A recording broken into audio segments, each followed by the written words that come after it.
small, vibrant village at the edge of the sprawling African savanna, life was simple, yet filled with the rhythm of drums, laughter, and shared stories.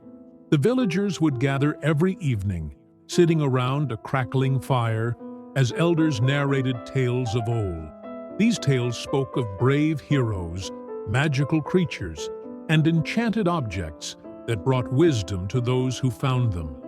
One such story, whispered among the villagers for generations, was about the whispering drum. It was said to be no ordinary drum, but a magical relic hidden deep in the forest. According to legend, the drum could speak truths, reveal secrets, and grant wisdom to those pure of heart.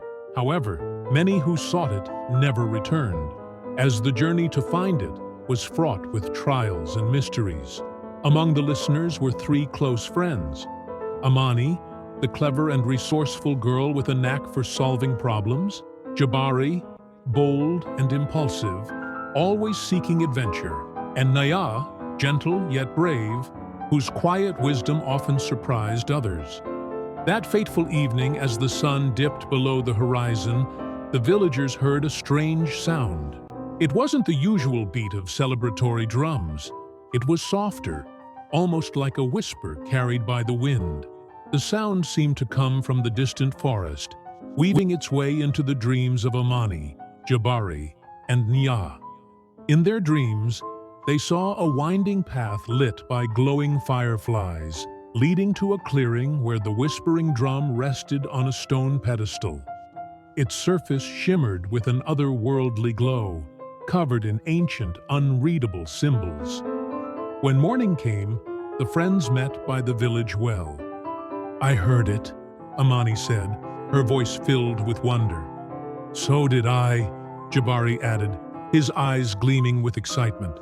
Nyah hesitated before speaking. "It felt like it was calling us, but what if it's dangerous?"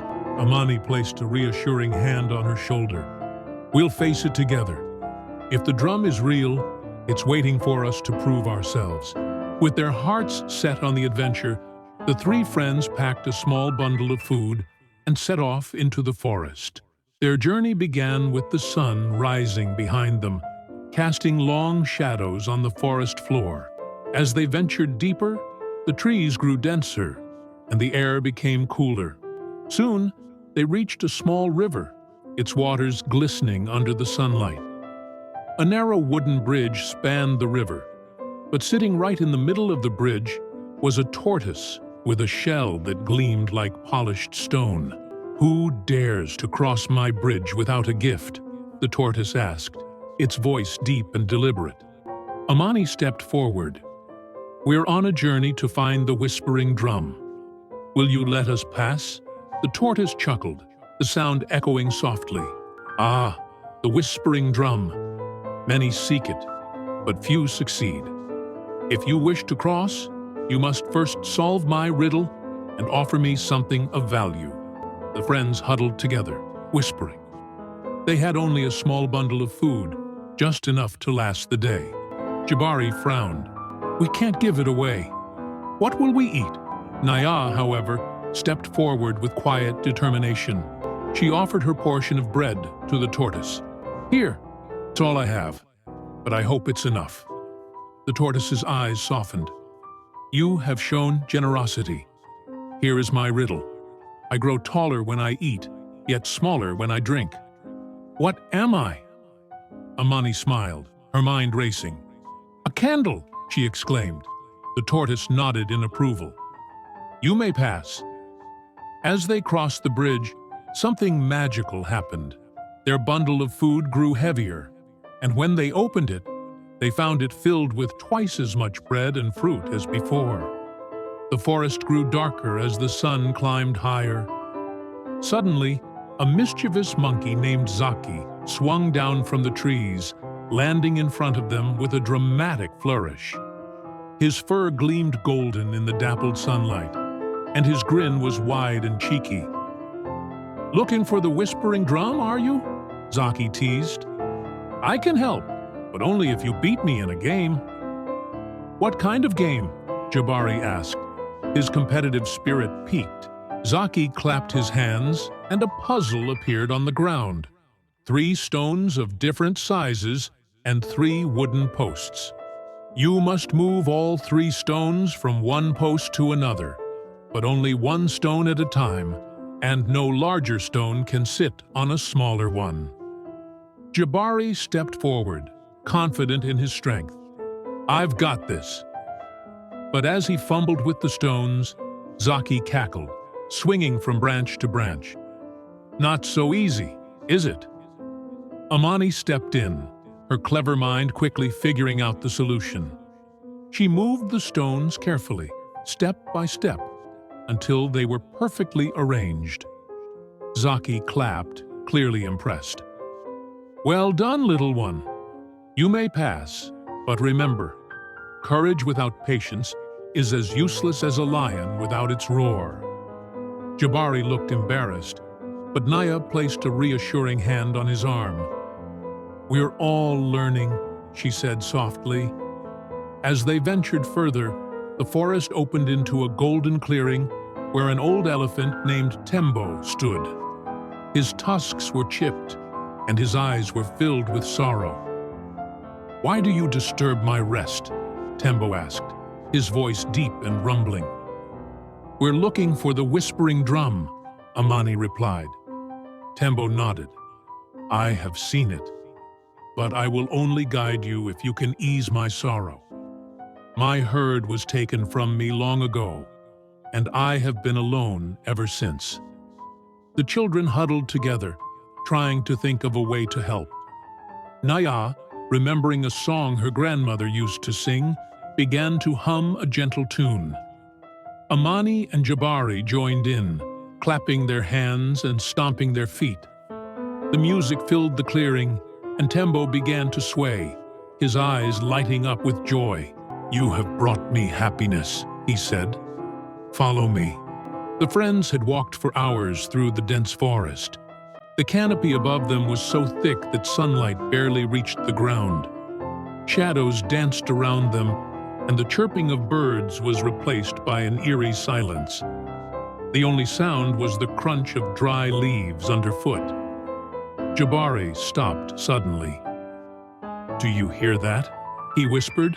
A faint rustling noise came from the bushes ahead. The friends froze, their hearts pounding. A moment later, a long, slender snake slithered out from the undergrowth, its scales shimmering in hues of green and gold. Its piercing yellow eyes seemed to glow as it raised its head and spoke. "Travelers, I see you seek the whispering drum," the snake hissed, its voice soft and sly. "But your path ends here, unless you can prove your honesty." Jabari frowned. "Honesty? What does that have to do with finding the drum?" The snake coiled itself into a circle, its head resting atop its body as it observed them. "The drum grants its wisdom only to those who are pure of heart. And honesty, my dear travelers, is the first step toward purity." Nyah, ever cautious, asked, "And how will you test us?" The snake's tongue flicked in and out as it replied, "I will ask each of you a question. Answer truthfully or face the consequences." The friends exchanged nervous glances, but nodded. The snake turned its attention to Amani first. "You, the clever one," it said, "have you ever lied to gain something you didn't deserve?" Amani hesitated. She thought back to a time when she had taken credit for fixing a broken water pot, even though it was Jabari who had actually done the work. She had basked in the praise of the villagers, feeling proud even though she hadn't earned it. Taking a deep breath, Amani confessed, "Yes, I have lied. I took credit for something I didn't do because I wanted to feel important. I was wrong, and I regret it." The snake's eyes narrowed, studying her closely. Then it nodded. "Honest and brave. You pass." Next, the snake turned to Jabari. "You, the bold one, have you ever let your pride hurt someone else?" Jabari stiffened. His first instinct was to deny it, but he knew the snake would see through any lie. He remembered a time when he had challenged another boy in the village to a wrestling match, determined to prove he was the strongest.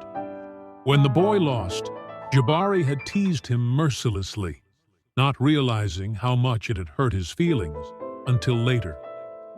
"Yes," Jabari admitted. "I let my pride get the better of me. I hurt someone, and I've tried to make up for it ever since." The snake tilted its head, its tongue flicking in and out. Pride is a dangerous thing, but admitting your mistakes takes courage. You pass. Finally, the snake turned to Nyah. "You, the quiet one. Have you ever stayed silent when you should have spoken up?" Nyah's heart sank. She thought about the time she had seen a group of older children bullying a younger one. She had been too afraid to intervene, and the memory still haunted her. "Yes," Nyah said softly, her voice trembling. "I was scared and didn't stand up for someone who needed me. I wish I had been braver." The snake studied her for a long moment before speaking. "Fear is natural, but learning from it is what matters. You pass." The friends sighed in relief, thinking the challenge was over. But the snake wasn't finished yet. It uncoiled itself and blocked their path. "One last test," it said, its voice dripping with malice. "I will grant you the Whispering Drum's location if you give me something in return. Your food, your water, or your map. Choose wisely." Jabari immediately protested. "That's not fair. We need those things to survive." Amani, however, narrowed her eyes. Something about the snake's tone didn't sit right with her. "Wait," she said, holding up a hand. "You said you'd test our honesty, not ask for a trade. This is a trick, isn't it?" The snake let out a sinister laugh. "Clever girl. Yes, it was a trick. I wanted to see if your desperation would cloud your judgment. Many before you have failed this test, but you have proven yourselves worthy." The snake slithered aside, revealing a hidden path that led deeper into the forest. "Follow this trail. It will take you closer to the drum. But be warned, greater challenges await." As the friends continued their journey, they couldn't help but reflect on the snake's test. "I didn't think honesty would be so hard," Jabari admitted. "Being honest with ourselves is often the hardest part," Nyah said. Amani nodded. "But it's also the most important. If we can't face our own truths, how can we hope to find the Whispering Drum?" Their bond grew stronger as they walked, each step taking them closer to their ultimate goal. Little did they know, the trials ahead would test not just their honesty, but their courage, compassion, and unity. When they finally reached the clearing where the Whispering Drum rested, a shadowy guardian appeared, testing their unity with one final challenge. The friends had to combine everything they had learned to overcome the trial. When they succeeded, the drum whispered its wisdom. "True magic lies not in wishes, but in the strength of your hearts and the bonds you share." The friends returned to their village as heroes, not with riches, but with a newfound understanding of friendship, courage, and kindness.